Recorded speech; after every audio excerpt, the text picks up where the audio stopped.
समोर दिसणाऱ्या या थरथरणाऱ्या म्हाताऱ्याला नीट बघा, ज्याला स्वतःच्या पायावर धड उभं सुद्धा राहता येत नाहीये, ज्याला चालण्याकरता दोन लोकांचा आधार घ्यावा लागतोय, अशा असहाय्य वाटणाऱ्या माणसाला न्यायालयानं थेट तुरुंगात डांबलंय. तुम्हाला वाटेल नक्कीच काहीतरी मोठा घोळ आहे किंवा न्याय व्यवस्थेने या जखड म्हाताऱ्यावर अन्यायच केलेला आहे. पण थांबा, हा थरथरणारा म्हातारा कुणी गरीब गाय नाहीये. त्यानं एका जोडप्यावर निर्दयीपणे गोळ्या झाडल्या होत्या. पण खरी खळबळ उडवून देणारी गोष्ट ही नाहीये की यानं गोळीबार केला. खरा धक्का तर हा आहे की यानं गोळीबार आज किंवा काल केलेला नाहीये, तर तब्बल 33 वर्षांपूर्वी केलेला होता.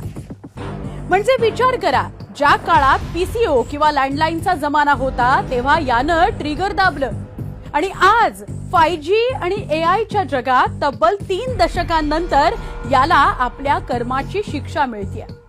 नेमकं याच कारणामुळे या माणसाचा व्हिडिओ सध्या सोशल मीडियावर वाऱ्यासारखा पसरतोय.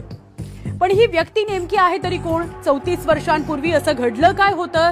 यानं एका जोडप्यावर गोळ्या का झाडल्या आणि तब्बल 3 दशकांनंतर अचानक हा खटला पुन्हा कसा उघडला गेला? पाहुयात न्याय व्यवस्थेचा आणि गुन्हेगारीचा हा 33 वर्ष जुना थरार उलगडणारा सविस्तर रिपोर्ट. नमस्कार, मी सुवर्णा. तुमच्या स्क्रीनवर दिसणाऱ्या या म्हाताऱ्याचं नाव आहे दीप रॉय. दीप रॉयला पाहून आता जरी तुमच्या मनात संवेदना जाग्या होत असतील, अरे रे, अशा वृद्धाला शिक्षा कशी काय मिळू शकते, असे काहीसे प्रश्न तुमच्या मनात येत असतील. पण असा विचार अजिबात करू नका. थरथरणाऱ्या शरीरानं तुरुंगात जाणाऱ्या या माणसाचा आधी किस्सा ऐका. घटना आहे 1992 सालची. ठिकाण आहे बिहारचा वैशाली जिल्हा. त्यावेळी दीप राय हा केवळ 55 वर्षांचा होता.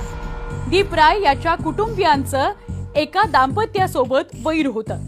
याच वैरातून किंवा वैमनस्यातून दीप राय आणि त्याच्यासोबत 4 कुटुंबियांनी त्या जोडप्याला थेट जीवे मारण्याचाच प्रयत्न केला. याच खटल्यात दीप रायवर गुन्हा दाखल झाला. हा खटला दाखल झाला 1992 साली. साक्षी, पुरावे, सुनावण्या सुरूच राहिल्या. या दरम्यान न्यायालयानं सुमारे 10 साक्षीदारांची साक्ष तपासली, तारखा लांबल्या. अशातच दीप राय याच्या सोबतचे ते 4 लोक म्हणजे 4 आरोपी या गुन्ह्यामध्ये सहभागी होते, त्यांचा मृत्यूही झाला. आता त्यांचा मृत्यू नैसर्गिक होता की त्यांच्यासोबत काही घडलं याबाबत माहिती समोर आलेली नाहीये. शेवटी उरले एकटे दीप राय. साक्षीदारांच्या बाजू तपासून न्यायालयानं दीप राय यांचा दोष सिद्ध केला आणि वयाच्या 84व्या वर्षी त्याला शिक्षा सुनावण्यात आली. शिक्षा सुनावल्यावर ज्यावेळी दीप राय न्यायालयाबाहेर पडला त्यावेळी त्याचा हा व्हिडिओ देशभरामध्ये व्हायरल झाला. व्हायरल का झाला?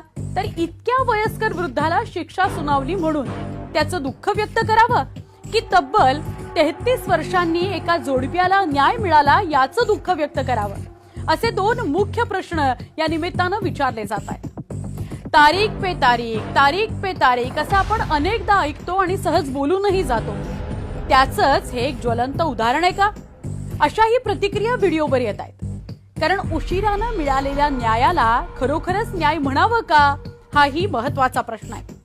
तुम्हाला याबाबत काय वाटतं? कमेंट करून नक्की सांगा.